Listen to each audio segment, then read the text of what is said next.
A gente começa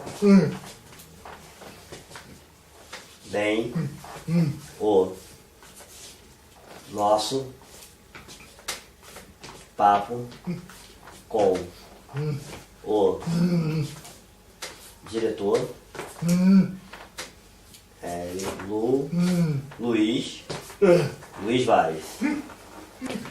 O que é fazer teatro numa cidade onde criança morre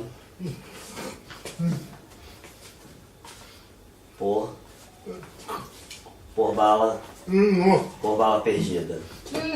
Deus. Nossa, eu sabia que as perguntas iam nesse nível.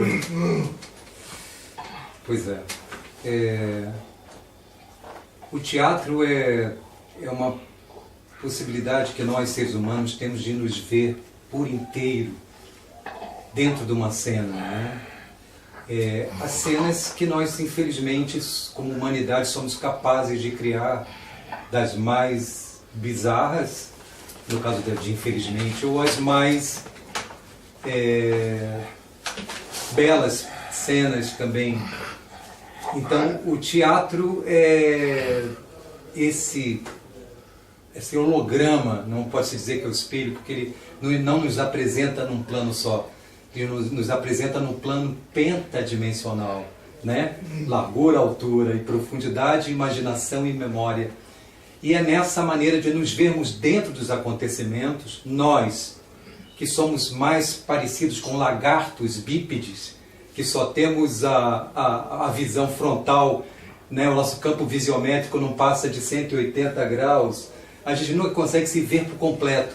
O teatro nos coloca dentro da cena, observando-nos integralmente. É a possibilidade que nós temos de fazer isso, né? De percebermos como nós somos dentro de uma cena por completo. Então, essa maneira de desenvolver o ser humano, né? Sair de uma marginalidade da sua própria vida e observar-se em cena, é o que o teatro nos permite. E aí, vendo as tragédias que nós somos capazes de realizar, também podemos pensar em belos roteiros.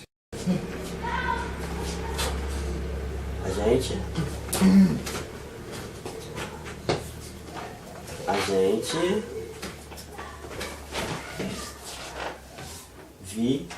vive hoje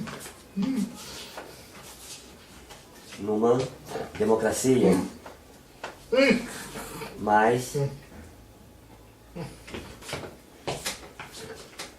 no tempo do regime militar, você não acha que o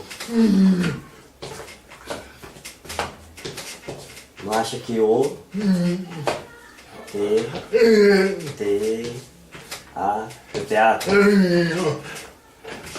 brasileiro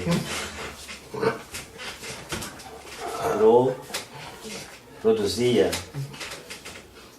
mais conteúdo do que hoje? Bom, eu sou nascido em 61, quando tive consciência do que era ditadura militar, né? Passado aquelas Copas fantásticas da década de 70, eu, pouco como morador também dos subúrbios, filho de uma classe média pobre, na verdade, de classe popular, eu pouco tinha acesso à área cultural. Mas, já adulto ainda, nesse período, no finalzinho, né, desse período da ditadura militar, o que eu posso observar é que, enquanto houver opressão, porque a opressão aparece como crise, né? A crise propõe a criação, a criatividade, uma reação, né? Os momentos mais críticos que vivemos, aqueles momentos em que nossa liberdade foram mais ameaçadas, foram momentos que nós produzimos mais. A arte tem esse antídoto, né? Ela funciona como um antivírus, ela se coloca mediante ao perigo, ao risco, de maneira muito mais incisiva, né? Ela tem uma relação com a crise, né? O ideograma chinês que fala sobre a crise é uma divisão de duas outras palavras, uma soma de duas outras palavras, na verdade, que é perigo e oportunidade, né? Então é nesse momento que o teatro, que é a própria crise, porque o material do teatro é o conflito, né? O material essencial do teatro é o conflito, né? Ele aparece com uma força muito grande. Vale dizer que o meu mestre teatral, que eu tive o prazer de ter como meu mestre durante muitas décadas, ele foi um dos símbolos da perseguição da ditadura, né? Foi torturado, foi exilado, Augusto Boal, né? E obviamente que a ditadura, no sentido de reprimir as liberdades, ela provocou o artista, e até hoje nós temos esses artistas como legendas da nossa cultura. Ainda não renovamos esse quadro. Ainda apelamos para Caetano, para Bujanra, para Gilberto Gil, para Augusto Boal, né, para Derbal Freire Júnior. Ainda são esses, dessa geração, com pouca diferença de idade entre eles, que ainda são os nossos ícones culturais. Mas, depois de retomada, entre aspas, a democracia, né, saindo de uma ditadura que não era só militar, era civil-militar, nós ainda não retomamos esse período de plena liberdade.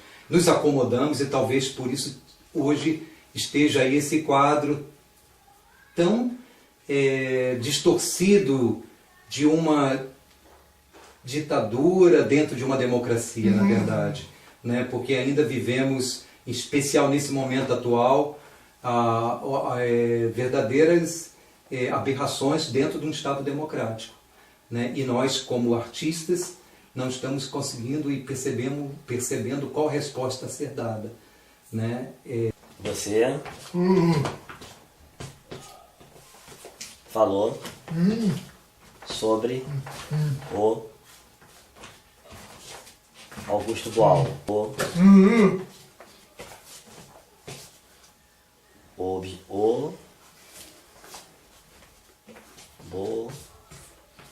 o Boal trouxe o teatro do oprimido.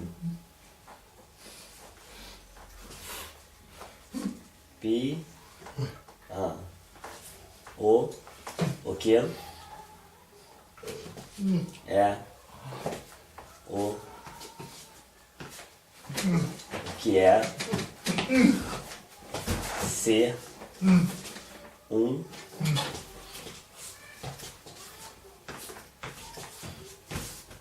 opressor, oprimido. O que é ser um oprimido hoje. O que é ser um oprimido hoje?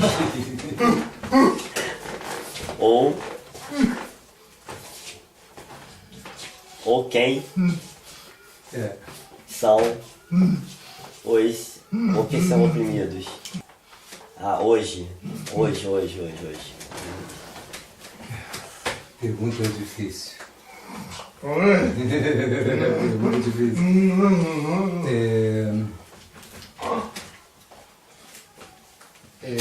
O oprimido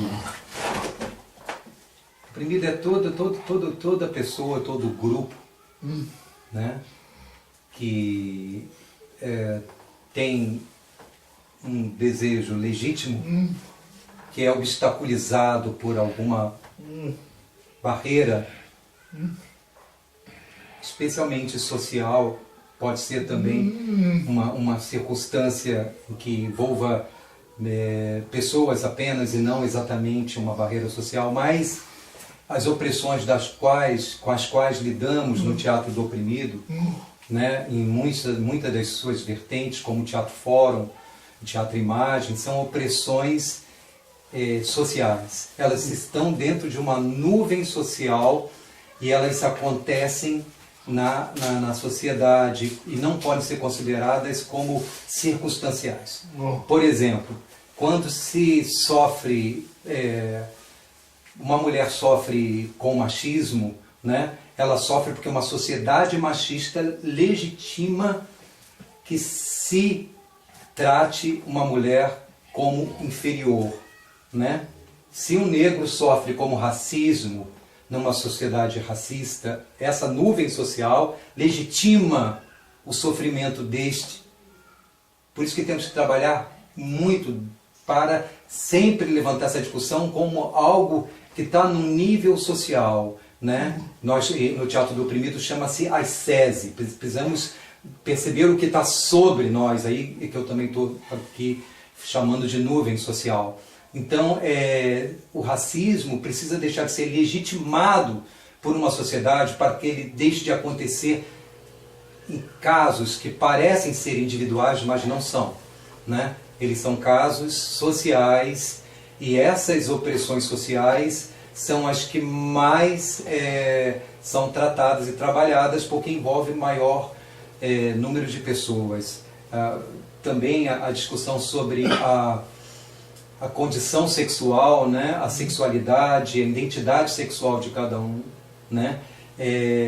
Uma sociedade oprime, né? Muito mais oprime, na verdade, aquele que foge à heteronormatividade, né? Aquele que opta por uma sexualidade que não é a que é legitimada pela sociedade. Esse sofre todo tipo de perseguição. Então, respondendo uma pergunta que é uma pergunta muito difícil, eu coloco aqui esse tema importante de pensar opressão dentro de um sistema. Eu, por exemplo, citando, eu não posso dizer que que sofri racismo por ser branco num país onde o racismo é contra o negro. Eu posso dizer que alguém teve uma discriminação, que alguém fez alguma discriminação em relação a mim, que eu sofri algum preconceito, mas eu não tenho um sistema que legitime discriminação contra o branco na minha sociedade. Então, eu não sofro racismo. Porque o racismo dentro da nossa sociedade, ele é dirigido às pessoas de pele escura, os negros e aí também os indígenas, né? Então precisamos pensar como algo sistêmico, algo que está dentro de um sistema, né? Claro que é como eu disse, eu posso sofrer um preconceito, em algum momento eu posso ser rejeitado por um fato de... Mas isso aí sim é circunstancial, porque nós não temos dentro da nossa sociedade isso como padrão sistêmico.